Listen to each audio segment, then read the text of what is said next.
변화와 혁신으로 길을 찾자. 안녕하십니까. 도시환경위원회 위원장 백왕민 의원입니다. 민선 7기 의정 전반을 5분 발언과 함께 마무리할 수 있도록 기회를 주신 신명순 의장님과 동료 의원 여러분께 감사의 말씀을 드립니다. 본 의원은 지난 2년 동안 느꼈던 희망과 아쉬움을 거울 삼아 오늘의 김포를 돌아보고 내일의 김포를 이야기해보고자 합니다. 오늘의 우리가 내일의 우리를 위해 해야 할 일이 무엇인지 이야기해보고자 합니다. 김포 인구는 시승격이 있었던 1998년 13만에서 2020년 5월 현재 47만으로 3배 이상 급증하였으며 인구 50만 진입을 앞두고 있습니다.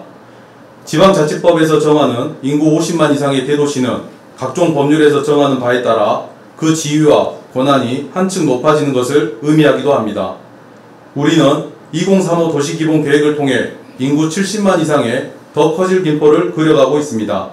하지만 내실은 기하지 못한 채 체격만 커지는 김포를 그리고 있는 건 아닌지 살펴봐야 할 것입니다. 본 의원은 보다 튼튼하고 내실을 갖춘 김포를 기대하며 집행부에 몇 가지 제안과 당부를 드리고자 합니다. 첫째, 시민의 지지를 기반으로 하는 통합의 시정을 펼쳐주십시오. 코로나19 바이러스로 인한 세계적 패닉 속에서도 우리 대한민국의 K방역이 선진국을 비롯한 많은 국가들로부터 찬사를 받는 이유는 바로 국민의 통합된 지지와 자발적 희생이 뒷받침되었기 때문입니다. 과거 지역적 감정과 갈등을 부추기는 정책들이 국민 분열로 이어져 오히려 국가 발전의 발목을 잡아왔던 사실을 잊어서는 안 될 것입니다. 급격한 도시화로 인한 농어촌 지역의 상대적 격차, 신도시 건설로 인한 원도시 주민들의 상대적 박탈, 철도 노선과 역사 위치의 선정 과정의 의견 대립, 시청사 위치 선정 과정의 논란 등 우리 사회에서는 많은 갈등과 분열의 불씨가 잠재하고 있습니다. 이러한 불씨를 급격한 발전에 불가피한 부작용으로 치부한다면 분열의 과거를 반복하게 될 것입니다. 이럴 때일수록 균형과 원칙에 갖춘 행정이 중심을 잡아야 할 것입니다.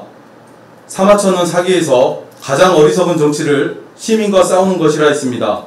이해하고 배려하는 소통, 투명하게 공개하는 정책 결정 과정, 공정하게 집행되는 통합의 행정으로부터 시민 지지가 시작될 것입니다. 부모의 격려와 지지를 받는 아이들은 훌륭한 어른으로 성장할 수밖에 없듯 시민의 지지는 지속적 도시 발전의 원동력이 되어줄 것입니다. 둘째, 공직문화 개선에 노력해 주시기 바랍니다. 시민들은 높은 수준의 행정 서비스를 요구하고 있습니다. 이는 시대적 사명으로 피할 수 없는 공적기관의 숙명이기도 합니다. 공직사회는 보통 철밥통, 복지부동, 책임전가 등 부정적 이미지로 표현되곤 합니다. 이는 수직적, 획일적, 무사안일의 조직문화에서는 기인하는 것으로 결국 대시민 행정서비스의 질을 떨어뜨리는 원인이 되고 있습니다. 직급이 올라갈수록 입을 닫고 지갑을 열라는 우스갯소리는 시사하는 바가 크다 할 것입니다. 하향식 의사결정이 강요되는 조직은 더 이상 발전을 기대할 수 없습니다. 하위 직원들로부터 끊임없는 의견이 개진되는 조직에서 희망을 발견할 수 있습니다. 이는 목소리가 커지는 것과는 구별되어야 합니다.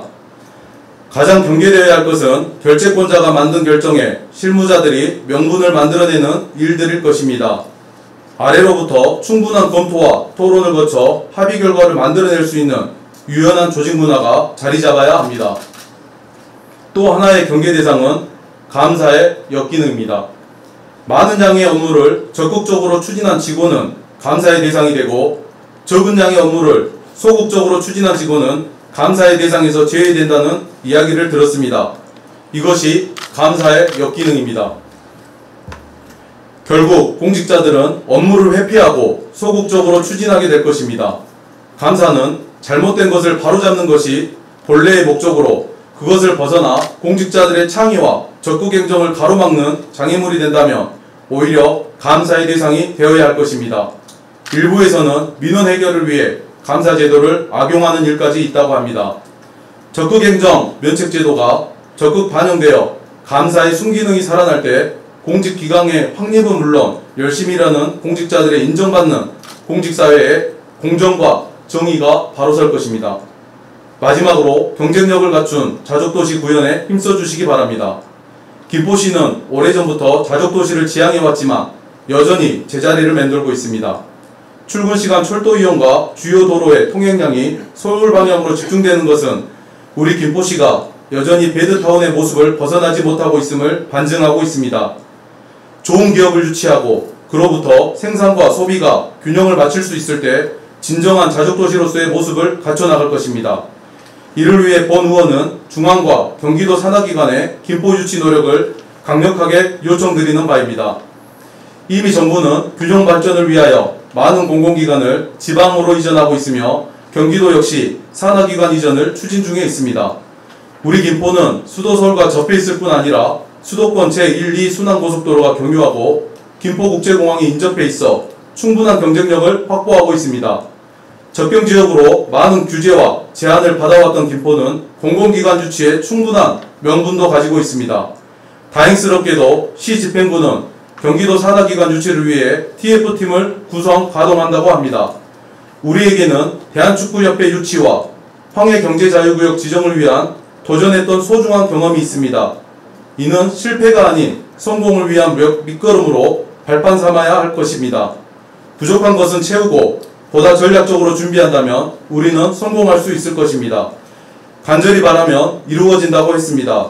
본 의원의 간절함이 집행부에 전달되길 기대하면서 발언을 마치겠습니다. 경청해 주셔서 감사합니다.